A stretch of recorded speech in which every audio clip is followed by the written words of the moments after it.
Please remain seated. The show will begin in 3, 2... Like a Hellcat.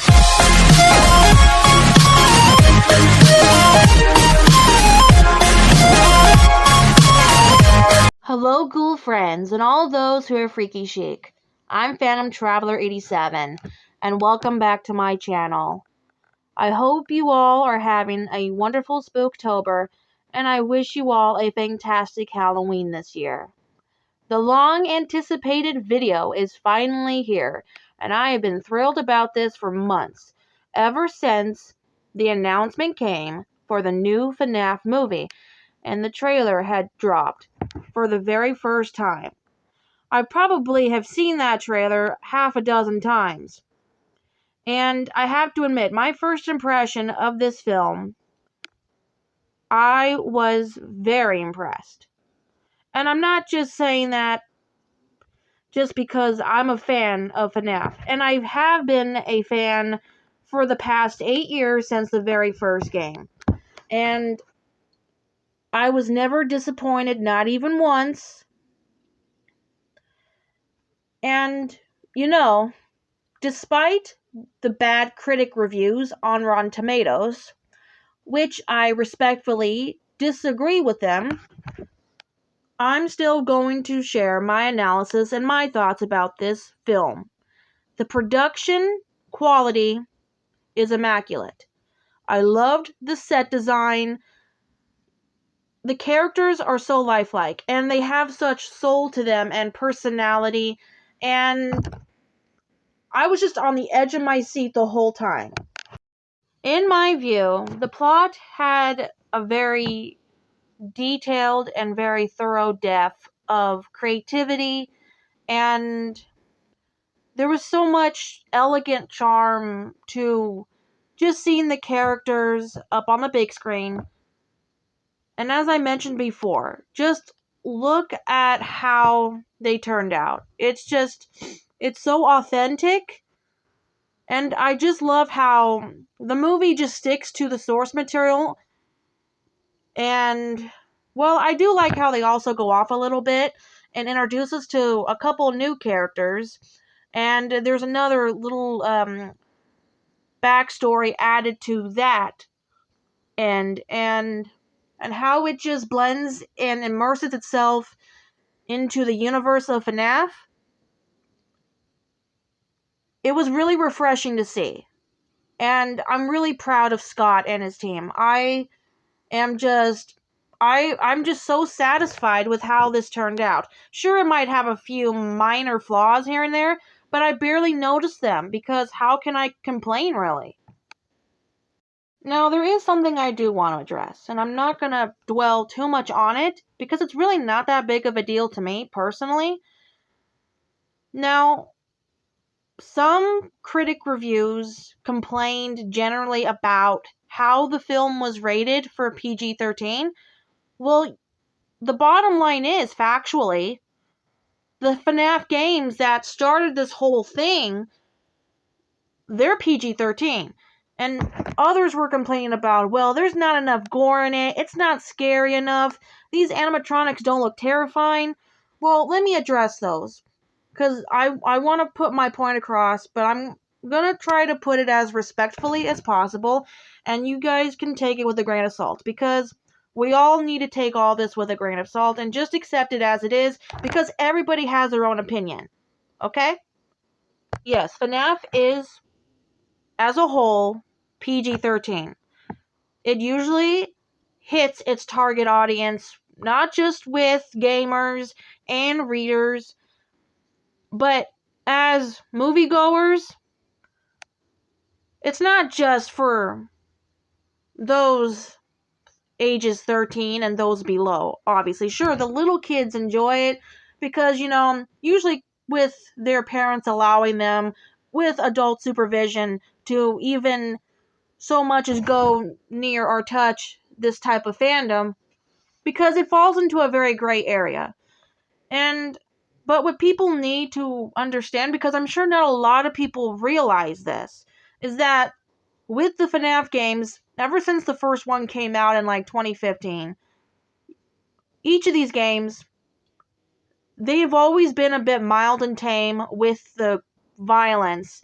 And the physical violence was always implied in the games.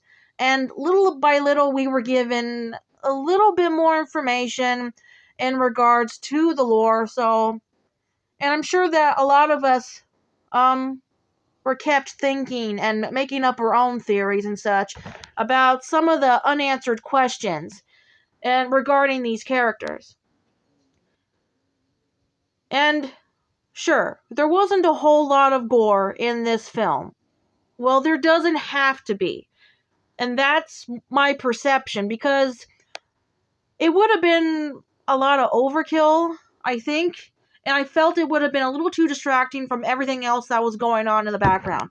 That's my perception. And I'm glad that there was a balance with the gore, and there was violence implied, just the same as it was in the games themselves. And I have to respect that, because honestly, because of how well balanced all those elements are, I gotta give kudos to this film. Now, what do you define as scary? Do these animatronics look terrifying to you? Maybe more so in the game, depending on your perception. But in the 2023 movie, I still thought they were pretty intimidating. Now, they could be, seeing as there's two sides to them. For one thing, we do know, for those who have followed FNAF for years, it's quite obvious by now that as part of the lore, they are possessed by ghost children who are murder victims that went missing back in the late 80s, or somewhere in the 80s. I do know there was the Bite of 83 and the Bite of 87, because Fazbear's Diner was back in 1983. But seriously,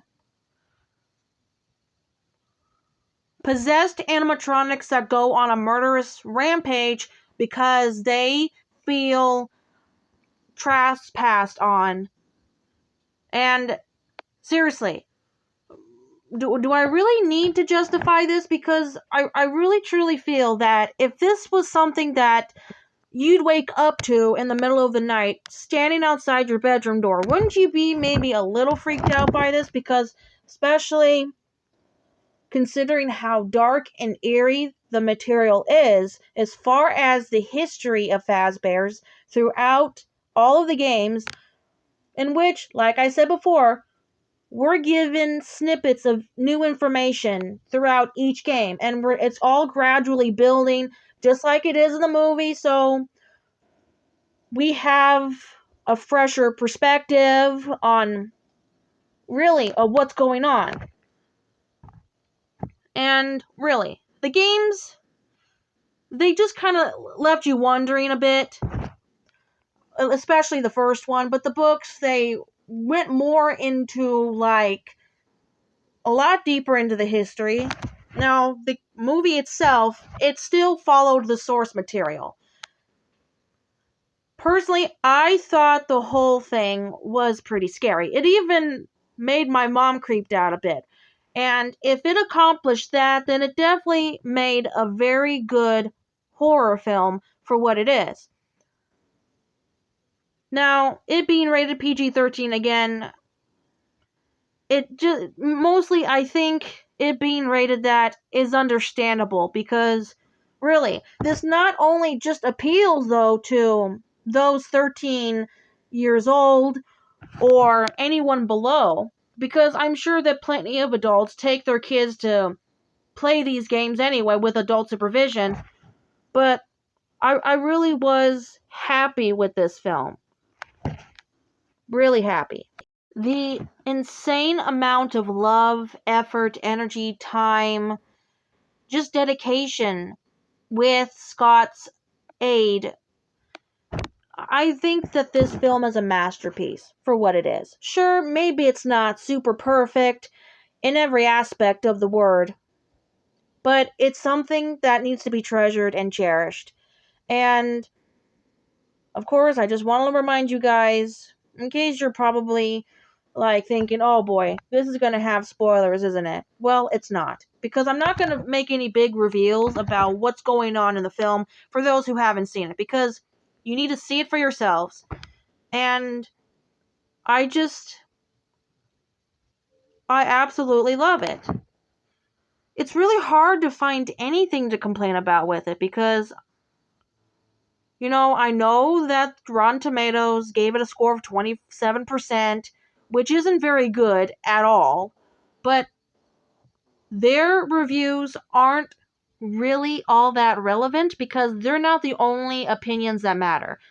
That movie was made for longtime fans. No matter what age you were when the games first came out, those games are for everyone. That whole fandom is for everyone to enjoy. For anyone who was um had grown up with this universe. So it's not just for the 13-year-olds. It's not just for the anyone below ages of 13. Adults, teenagers can enjoy it too.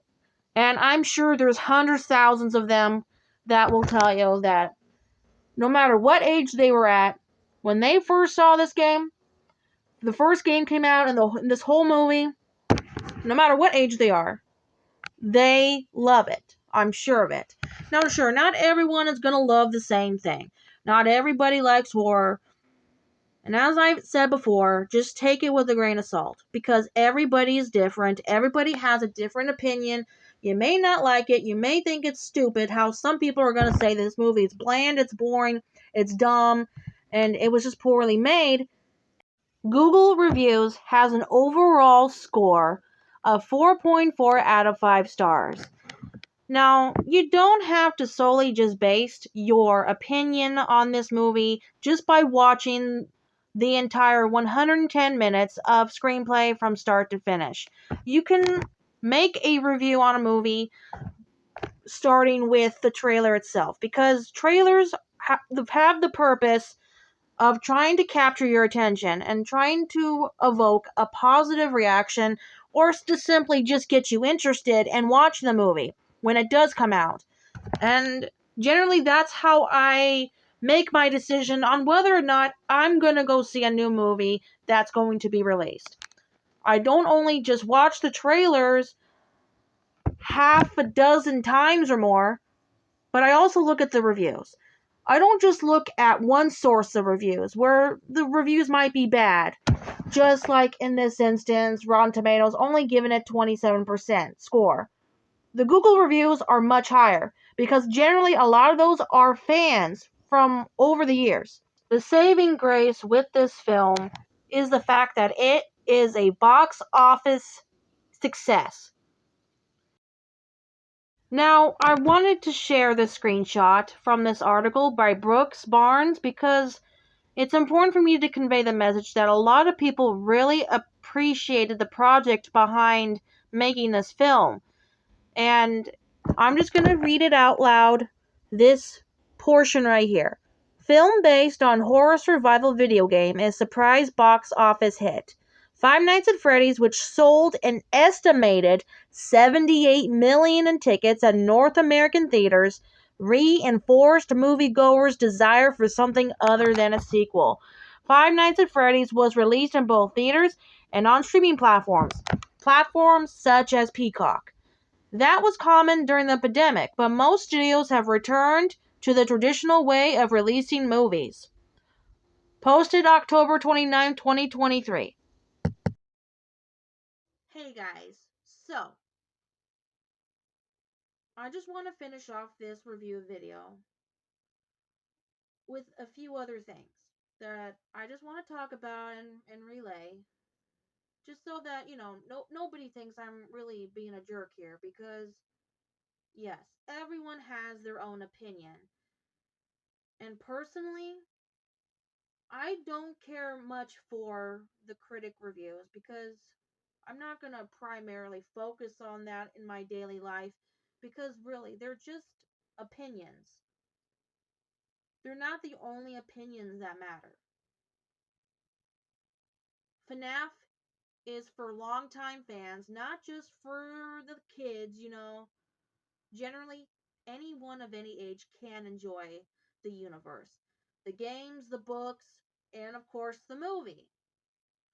Now, again, yes, PG-13, which I think is a reasonable and fair thing to put it at because, well, why not? A lot of us have grown on to the fandom starting probably when we were at 8 or 10 years old. Maybe some of us, I mean, I technically started liking FNAF, getting into it when I was in high school. It can happen at any age. You always find something that you're passionate about and that you absolutely love and that you're dedicated to. And I really just also love Scott's dedication for all these years, all the hard work that he put into building and growing this universe that we've all gotten to enjoy very much. So, like I said before, just take this all with a grain of salt. You know what I say to those bad reviews, and I mean this respectfully, and this is probably as politely as I can put it. The people who wear the fancy suits, who usually the one who make those type of reviews that had scored this movie so badly to a 27 percentile, it's it's okay because their opinions aren't the only ones that matter. What's more relevant to me personally is what the Google reviewers put. Overall score, and there were over 5,000 reviews of this so far, and there is of course, and the majority of those over 5,000 reviews, overall it has a 4.4 out of 5 star review rating, which is pretty damn good. Pardon my French, of course. But now I know that some people are going to argue, well, people were posting reviews sometime prior to the movie being released. Well, here's the thing. What gets you hooked on a movie to begin with? For me, it's the trailer. The trailer serves the purpose of, as I had explained before, a movie trailer's purpose is to get you hooked so that you feel interested in going to see the film when it is in set to play in theaters. It's supposed to evoke a positive reaction or to get you excited. Now, as I mentioned before, I had watched that trailer more than 3 times. So maybe, yes, close to half a dozen.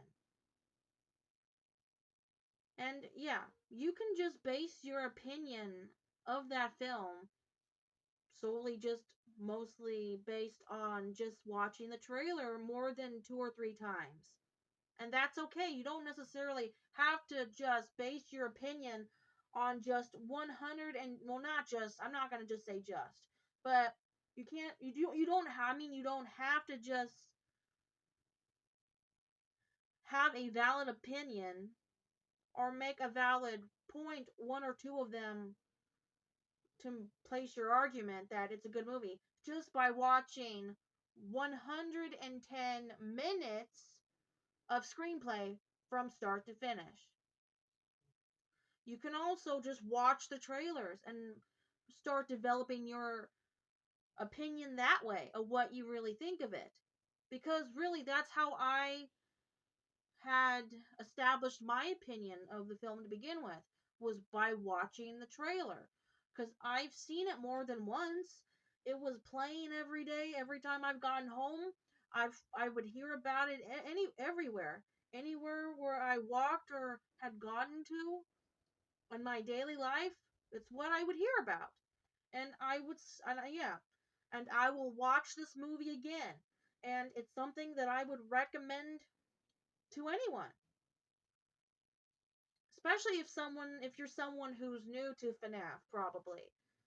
But most importantly, I just want us all to respect and value our everyone's opinion. Listen, you may not like it. You may think that some people are being a bit too harsh with their criticism on the film. That's fine. You have a right to think that. Everyone thinks differently. We're all human. We're not all the same. Sure, we bleed the same color, but we all think differently. We all believe differently. But we need to love and respect one another. And ultimately, for someone who, such as myself, who's been involved with the fandoms since the very first game came out. Of course, I was still in high school pretty much. And I'm older now, obviously. But everyone starts at a different age most of the time when they're introduced to something new like FNAF. So they always start somewhere at any age. Now, yeah, FNAF falls into that gray area of what is deemed appropriate for certain age groups. And sure, PG-13 caters to that particular age group of 13-year-olds, but really, anyone can watch FNAF. The movie, play the games, read the books, starting at any age, really. Probably, there's probably 8, 9, 10-year-olds who probably a lot older now that since then they've been involved in the fandom. But putting it at PG-13 is good because the fact that, as I mentioned before, since the games and with the books and everything, it's all pretty mild, implied physical violence and very little to no gore at all. And whoops, sorry, my camera flopped a little bit, sorry. But yeah, there you have it. In conclusion, I'm gonna give it 5 stars because I think that it deserves it, and I know there's a lot of people who gave it 5 stars. And honestly, yeah, just take it all with a grain of salt. It is what it is. I love you all to the tomb and back. I'm Phantom Traveler 87, and thank you so much for watching. I hope I haven't bored you. I know I've been rambling on quite a bit, but there is a purpose for making this video, and it's just me having to give my opinion on this movie. So, if you made it this far through, thank you, I appreciate it, because I'm putting a lot of energy into this. Because I wasn't really sure when I was going to post a video on this movie, but yeah, there you have it. So please stay tuned for the next video. Please like, subscribe if you haven't already, and I will see you later. So until next time, keep your windows barred shut, your curtains drawn, always keep your doors locked, and always look underneath your bed before you go to sleep. I'm Phantom Traveler 87. Bye! Bye-bye for now. Pleasant nightmares, everyone.